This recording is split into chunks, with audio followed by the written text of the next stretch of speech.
বিগত ফ্যাসিস্ট সরকার দীর্ঘ 15-16টি বছর দেশনেত্রী বেগম খালেদা জিয়ার উপরে নির্মম নির্যাতন অত্যাচার চালিয়েছে এবং কারাগারে বন্দী রেখে তার শারীরিক যে কন্ডিশন হয়েছিল এবং দেশনেত্রী বেগম খালেদা জিয়াকে চিকিৎসার জন্য বিদেশ পর্যন্ত যেতে দেওয়া হয়নি। অর্থাৎ খুনি হাসিনার চিন্তা ধারণা ছিল যে খালেদা জিয়াকে বন্দী রেখে তাকে নিঃশেষ করে দেওয়ার জন্য। তো এখন 17 বছর পরে দেশনেত্রী বেগম খালেদা জিয়া লন্ডনে চিকিৎসা করে দেশে ফেরত আসছে। অবশ্যই আমরা ছাত্রদল এবং বিএনপির যত নেতাকর্মী আছে সবাই আনন্দিত এবং উচ্ছ্বসিত। শুধু ছাত্রদল নয়, এদেশের আপামর জনসাধারণ সকল জনসাধারণই আজকের দিনটা অন্তত আনন্দিত এবং উচ্ছ্বসিত।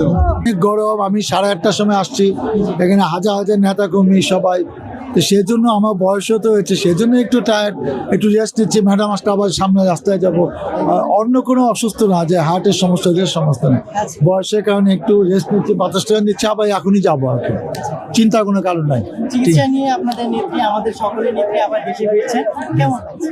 খুবই ভালো লাগছে। আমরা আশা করছি যে আমরা অনেকদিন পর ম্যাডামকে কাছে পাবো, কারণ অনেক বছর ধরে ম্যাডাম তো আমাদের সামনাসামনি আসতে পারছে না। আমরা শত শত হাজার হাজার নেতাকর্মী যারা নিয়মিত আমরা গুলশান অফিসে দেখা করতাম, সেই কাজটা তো ম্যাডাম অনেকদিন করতে পারছে না।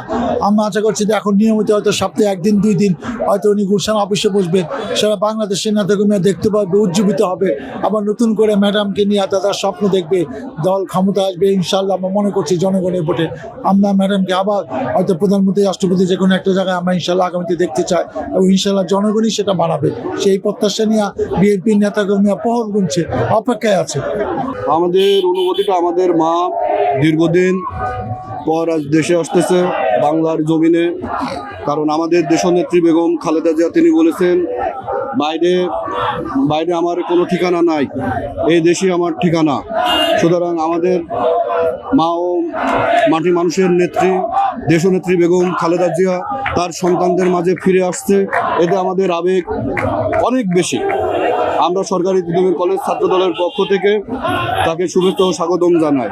যে 31 দফা দিয়েছে, সেই 31 দফার মধ্যে শিক্ষা বান্ধব, তারপর আপনার ছাত্র রাজনীতি নিয়ে যেসব কথাগুলো বলেছেন সবগুলোই অনেক যুক্তিসঙ্গত কথাবার্তা। তার প্রত্যেকটা কথাগুলোই আজ ছাত্রদল ভাইয়ার যে ডিসিশনগুলো, সেই ডিসিশনগুলো ছাত্রদল ইনশাল্লাহ ভাইয়ার ওই ডিসিশন মোতাবেকই কাজ করবে, এবং শিক্ষা প্রতিষ্ঠানগুলোতে নকলমুক্ত শিক্ষা প্রতিষ্ঠান, তারপর আপনার ইফটিজিং মুক্ত ক্যাম্পাস, সবকিছু মিলে আর কি ইনশাল্লাহ।